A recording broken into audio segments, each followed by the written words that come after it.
Salutations à chacun de vous, chers amis, et bienvenue sur le web pour ce programme que nous vous proposons sur espoir.re. Dans cette assemblée de Saint-Louis, l'assemblée de Dieu de Saint-Louis, qui, comme vous le voyez, est toujours aussi belle, et avec encore les quelques petites décorations de fête, puisque nous sortons d'une période de fête, mais à notre grand regret, à moi premièrement, mais peut-être aussi et certainement à vous, comme vous le voyez, elle est vide, totalement vide, puisque, et comme vous le savez, suivant les communiqués qu'on a partagés récemment, nous ne pouvons pas, nous n'avons pas souhaité maintenir les cultes de ce week-end. Pourquoi ? À cause de la situation sanitaire qui se dégrade et à cause de plusieurs qui sont atteints par le Covid. Nous avons préféré ne pas maintenir les réunions pour ne pas favoriser la propagation de ce virus. Si vous-même êtes atteint en ce moment même par ce virus terrible et ses variants, nous prions pour vous, sachez-le, afin que le Seigneur vous bénisse, vous relève, et nous vous souhaitons un bon rétablissement. Je suis en tout cas heureux de vous accueillir pour ce programme en ligne, ne pouvant pas le faire en présentiel, en sachant bien une chose qui est vraie, c'est que le Seigneur, dont la présence remplit toute la terre, il est là chez vous, et il est prêt à nous bénir où que nous soyons. Nous vous proposons donc ce programme en ligne afin que le Seigneur puisse vous bénir au travers de la parole et de toute l'animation qui pourra y être. Nous aurons quelques chants, nous aurons le partage du message de la parole de Dieu ensemble. Certes, nous n'aurons pas un culte comme nous l'avons en salle, mais le Seigneur qui est là dans nos rassemblements est là aussi avec chacun de nous, là où nous nous trouvons.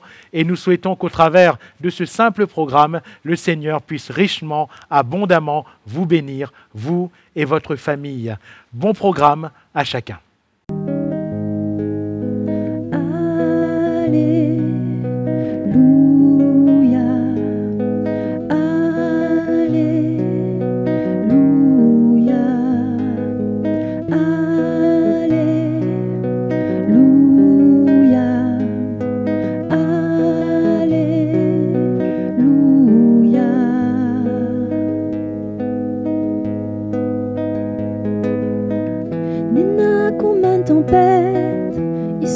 Dessus nos têtes, mais nous perdons pas courage, nous regarde pas l'orage.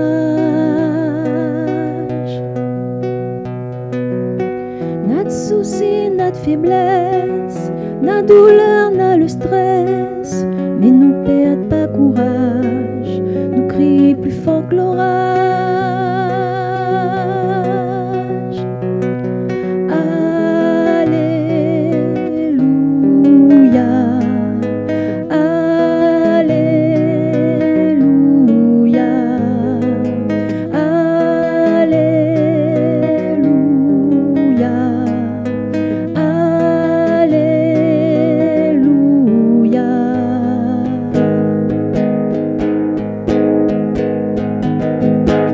Si le vent est violent, si les vents le courant, Jésus il est tout puissant, heureusement il est vivant. On nous baisse pas la tête, dans notre cœur on a la fête, Jésus il est tout puissant, alléluia il est vivant.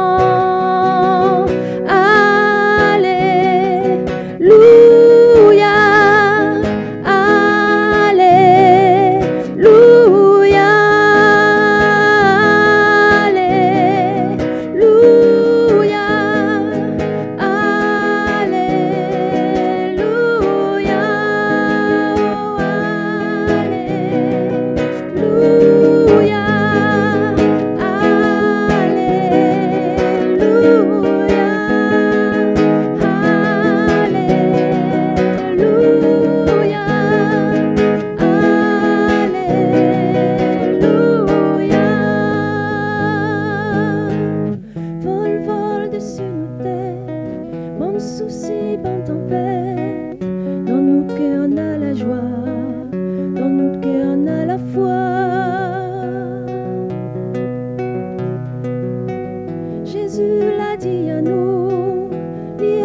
prendre à nous. Jésus nous espère à où. Oui, Jésus nous attend à où. Et nous dit Maranatha, Maranatha,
nul autre que toi,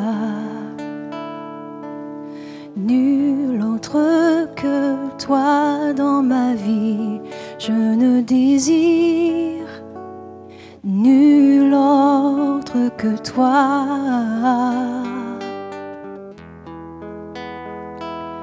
Tu es tout pour moi, tu es tout pour moi, oh Jésus, je ne désire nul autre que toi. Viens régner en maître sur tout ce que je suis, transformer mon être, viens diriger ma vie.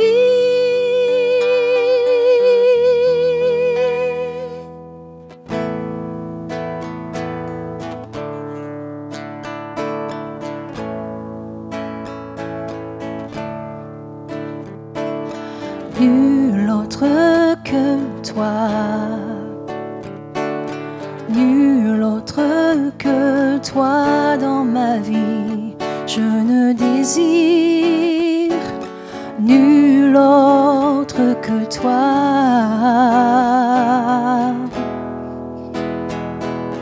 Tu es tout pour moi, tu es tout pour moi, oh Jésus, je ne désire nul autre que toi. Viens régner en maître sur tout ce que je suis, transformer mon être, viens diriger ma vie. Viens régner en maître sur tout ce que je suis, transformer mon être, viens diriger ma vie.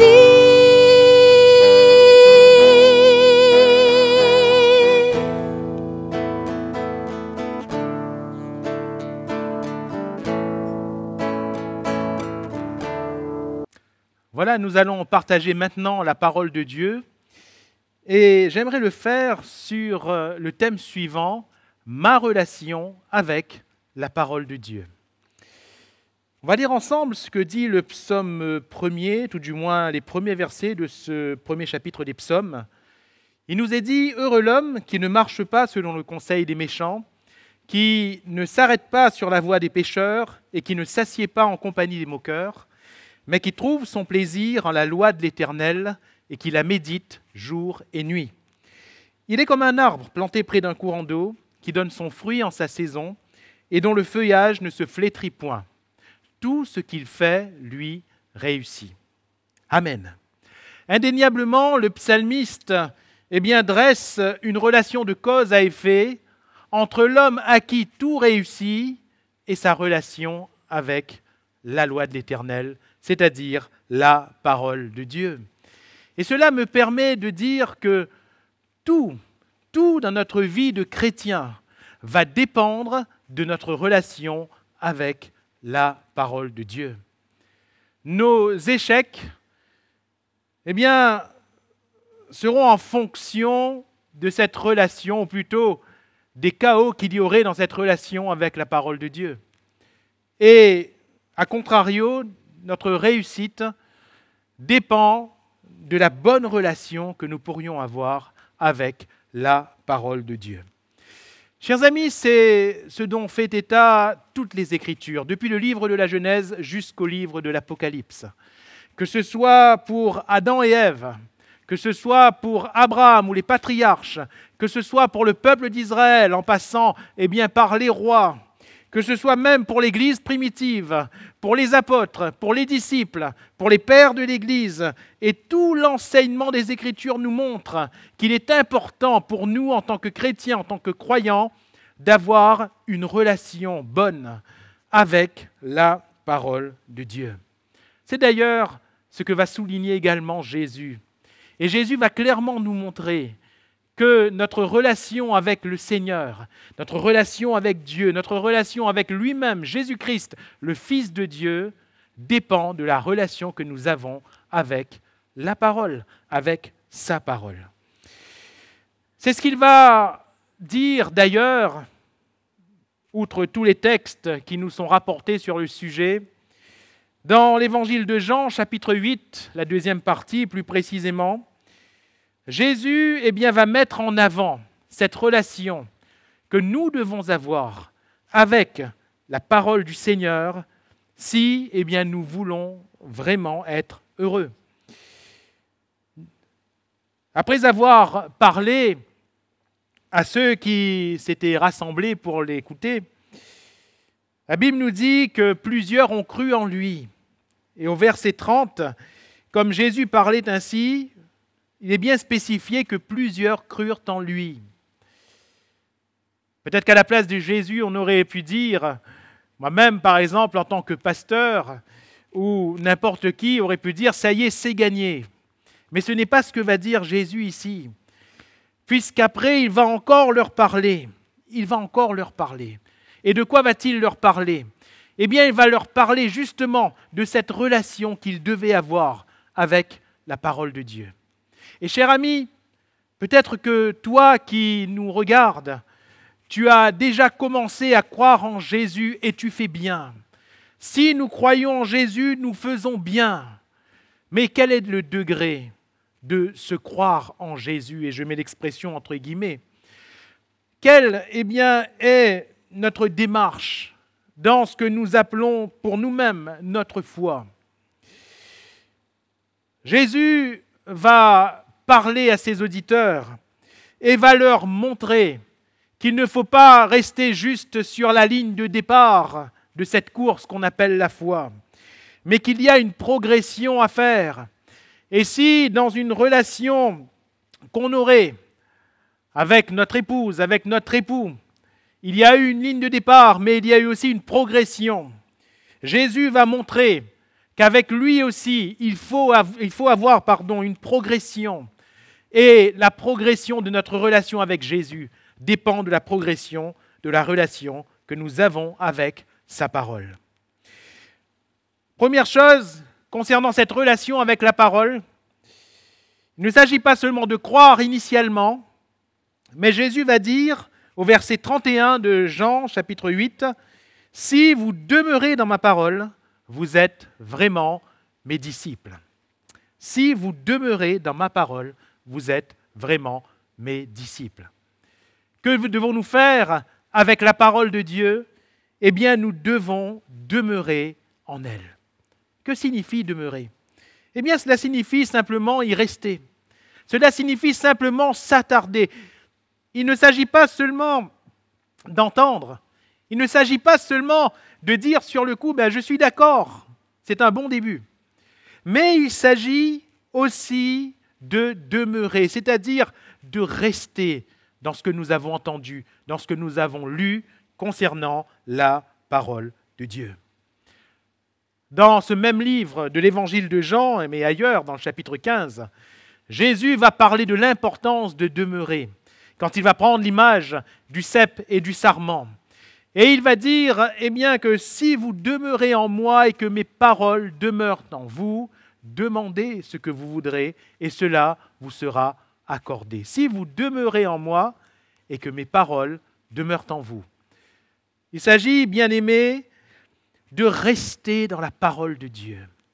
Et si nous faisons tous nos efforts, si nous utilisons toutes nos facultés, si de tout notre cœur, de toute notre âme, de toute notre force, de toutes nos pensées, nous voulons rester dans ce que le Seigneur nous dit, chers amis, c'est le Seigneur que nous honorons. Et le Seigneur honore ceux qui l'honorent. Jésus va dire, si vous demeurez dans ma parole, vous êtes vraiment mes disciples. Et nous sommes disciples de Jésus, pas seulement lorsque nous avons le mot Jésus à la bouche, pas seulement lorsque nous exerçons quelques dons spirituels, pas seulement lorsque nous chantons des cantiques, pas seulement lorsque nous allons dans un bâtiment qu'on appelle Église. Nous sommes disciples de Jésus quand nous demeurons dans la parole de Jésus, dans l'enseignement de Jésus tel qu'il nous l'a laissé. Deuxièmement, au verset 32, c'est-à-dire au verset suivant, Jésus va dire, « Vous connaîtrez la vérité et la vérité vous rendra libre. » Quelle vérité ? Eh bien, quand Jésus parle ici de la vérité, il est question toujours de la parole de Dieu. Dans Jean 17, il nous est dit « Sanctifie-les par ta vérité, ta parole est la vérité. » La parole de Dieu, il nous faut donc y demeurer, mais ici, il est question d'une marche supplémentaire, si je puis m'exprimer ainsi. Il est question de la connaître, de connaître la parole. S'agit-il d'une connaissance intellectuelle ? Il est bon pour nous de connaître intellectuellement ce qui est écrit. Il est bon pour nous de retenir intellectuellement ce qui est écrit et d'en garder toujours la mémoire. Mais ici, il ne s'agit pas, voyez-vous, de cette connaissance seulement. Il s'agit de cette intimité. Pour les Juifs, cette connaissance, le terme ici « connaître » était un idiome. Il s'agit d'une expression idiomatique qui, désigne l'intimité entre un homme et sa femme. Ainsi, il s'agit de la connaissance intime. D'ailleurs, les Écritures vont reprendre cette même image. Lorsque l'apôtre Paul va dire aux Corinthiens que celui qui s'attache à une femme, de celui qui connaît une femme, si on préfère, devient avec elle une seule et même chair, et de celui qui s'attache à Christ, ou de celui qui connaît Christ, il devient avec lui un seul et même esprit. Chers amis, la vie éternelle, nous dira Jésus, c'est de le connaître. Et de le connaître dans cette intimité-là, que Jésus soit dans notre intimité et que nous-mêmes, nous soyons dans son intimité.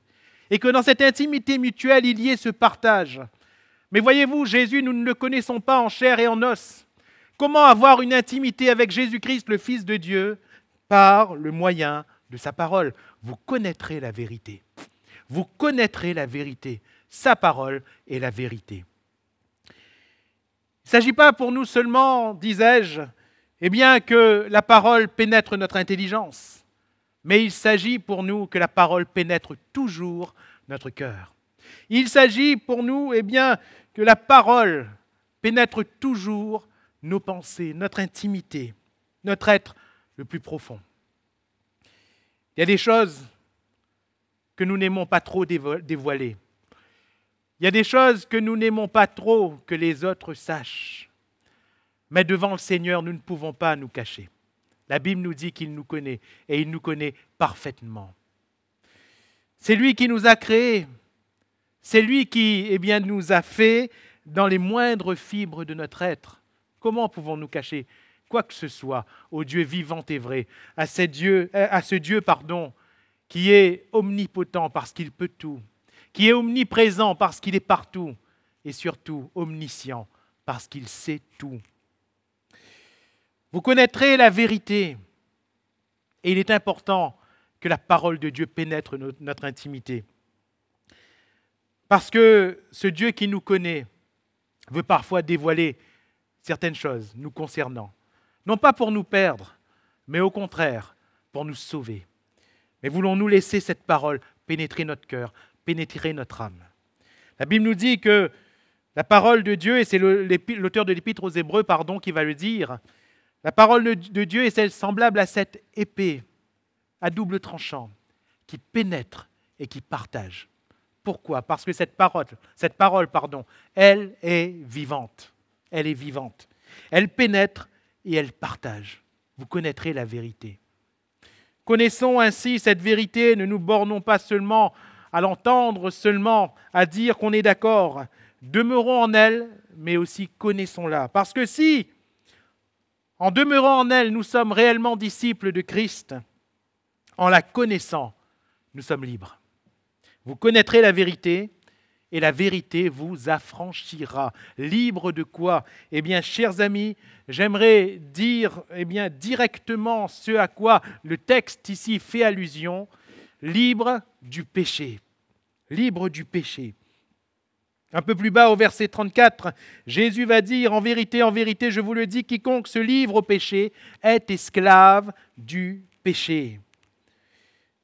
Et il va dire un peu plus loin au verset 36, si donc le Fils vous affranchit, vous serez réellement libres. Amen. Jésus veut nous affranchir du péché, car ce qui triomphe de nous, c'est le péché. Mais si on se livre au péché, nous sommes esclaves du péché. Par contre, si on se livre à Jésus et si on se livre à la parole de Jésus, alors nous serons libérés. Nous serons libérés, parce que ce ne sera plus le péché qui va agir en nous, mais c'est la parole vivante de Christ. Alléluia.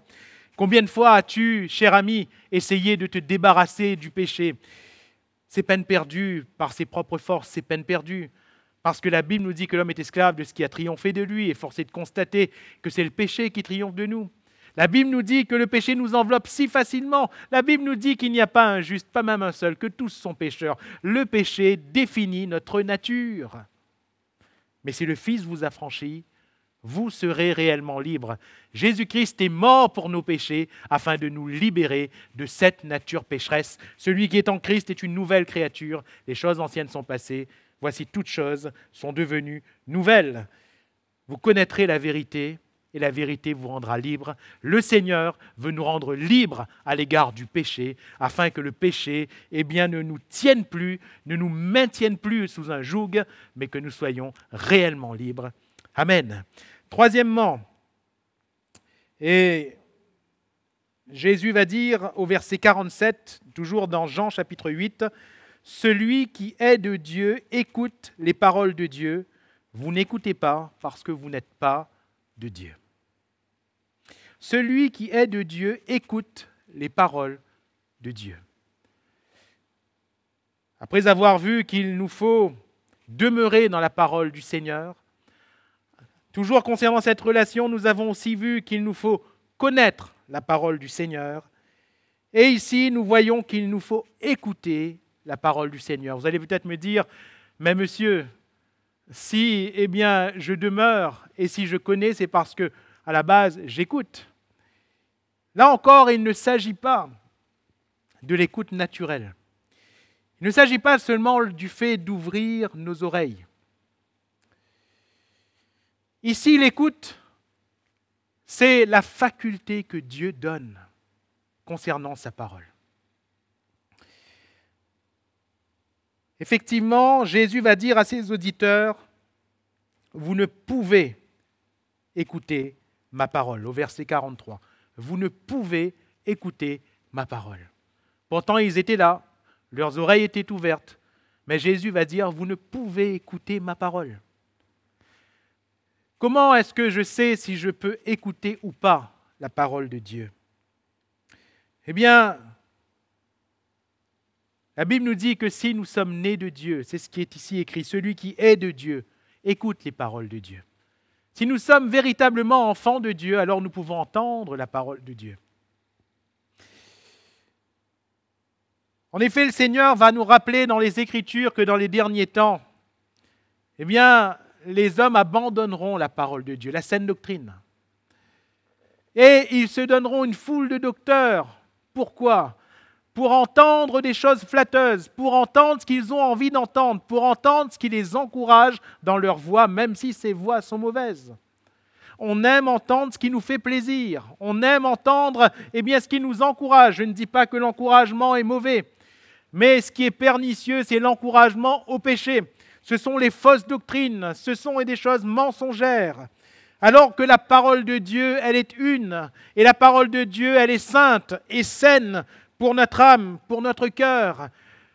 Le Seigneur nous demande de l'écouter, mais nous ne pouvons pas si dans notre cœur, nous ne laissons pas le Seigneur nous toucher. Celui qui est de Dieu écoute les paroles de Dieu. Si nous sommes nés de nouveau, si nous sommes enfants de Dieu par l'action du Saint-Esprit en nous, à cause de la mort de Jésus à la croix et de sa résurrection, si nous sommes enfants de Dieu, alors le Seigneur nous demande d'écouter sa parole parce qu'il nous donne la faculté de le faire. Pour ceux qui sont nés de Dieu, les commandements de Dieu ne sont pas pénibles. Pour ceux qui sont nés de Dieu, ceux qui sont réellement de Dieu, même quand la parole les corrige, ils s'inclinent et ils reçoivent la parole du Seigneur. Chers amis, notre relation avec la parole de Dieu doit être telle qu'on est toujours capable de l'écouter, même si elle ne nous fait pas plaisir.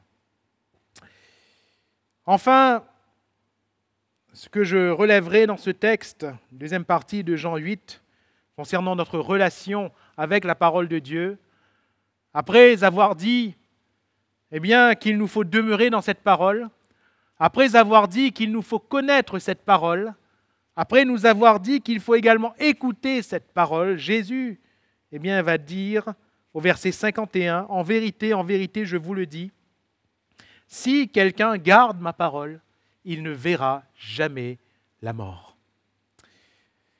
Gardez sa parole. Voyez-vous, demeurer, connaître, écouter et garder. Que signifie ici garder la parole de Dieu? Il ne s'agit pas du fait de couvrir. Garder ici, c'est pratiquer, c'est observer. C'est l'entendre et la mettre en pratique. En effet, à quoi nous sert-il d'entendre la parole de Jésus, de dire « je suis d'accord » si ce n'est pas pour la pratiquer? Jésus va dire, ailleurs dans les Écritures, il va dire « vous êtes heureux, vous qui savez ces choses, pourvu que vous les pratiquiez ». Et ici, si quelqu'un garde ma parole, c'est-à-dire si quelqu'un met toujours en pratique ma parole. Chers amis, si déjà c'est une victoire que de recevoir la parole de Dieu dans son cœur, si déjà c'est une victoire que de demeurer en elle, de la connaître, et si c'est une victoire d'avoir toujours la capacité de l'écouter, quelle victoire que le fait de la garder, c'est-à-dire de la mettre en pratique. Quelle joie elle nous procure alors lorsque nous la mettons en pratique. Le Seigneur nous bénit, le Seigneur nous garde et nous sommes solides face aux attaques de l'ennemi lorsque nous gardons la parole. Jésus va dire que celui qui écoute la parole, qui écoute ses instructions, qui écoute son enseignement et qui garde cet enseignement, Jésus va dire que celui-là est semblable à un homme sage qui a bâti sa maison sur le roc. Alors les torrents peuvent venir, les vents peuvent souffler, la mer peut se déchaîner et déborder. La maison restera toujours debout. Et un tel homme restera toujours debout parce que la pratique de la parole de Dieu, chers amis, voilà ce qui nous gardera. Et voilà ce qui permettra au Seigneur de nous protéger, même dans la plus forte adversité. Alors en conclusion de tout ce que nous venons de voir ensemble, j'aimerais vraiment ramener le cœur de tout un chacun dans ces temps de crise, ces temps difficiles, où, et il faut le dire, nous n'avons plus la même liberté de nous rassembler. L'important, avant toute chose, c'est notre relation avec le Seigneur. Oui, mais cette relation, comment la définir? Comment la construire? Comment la nourrir? Car Dieu, et je pense que vous êtes comme moi, nous ne le voyons pas comme on se voit. Nous ne le voyons pas en chair et en os. Jésus-Christ, nous ne le voyons plus comme on se voit. Il est venu sur la terre des hommes, oui, en chair et en os, mais il est monté ensuite s'asseoir à la droite de Dieu le Père.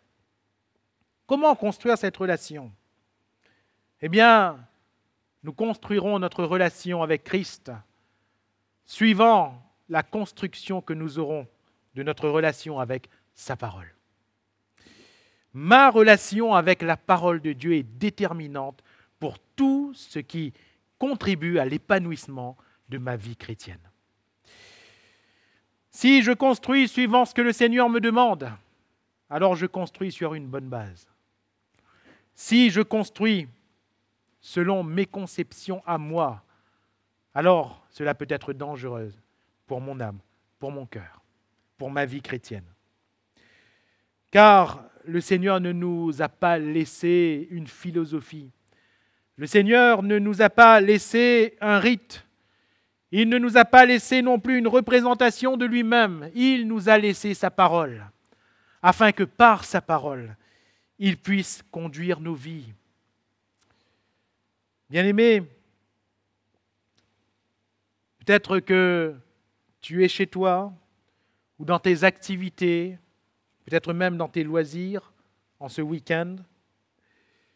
Mais laisse-moi te dire une chose, que la parole de Dieu ne soit jamais loin de ton cœur, que la parole de Dieu ne soit jamais loin de ta bouche, que la parole de Dieu ne soit jamais loin de tes mains.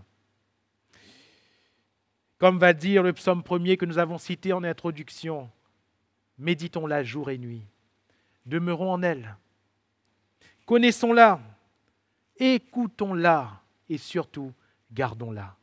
Et nous verrons que tout ce que nous ferons ne réussira pas peut-être en soi, mais tout ce que nous ferons nous réussira. Que Dieu vous bénisse.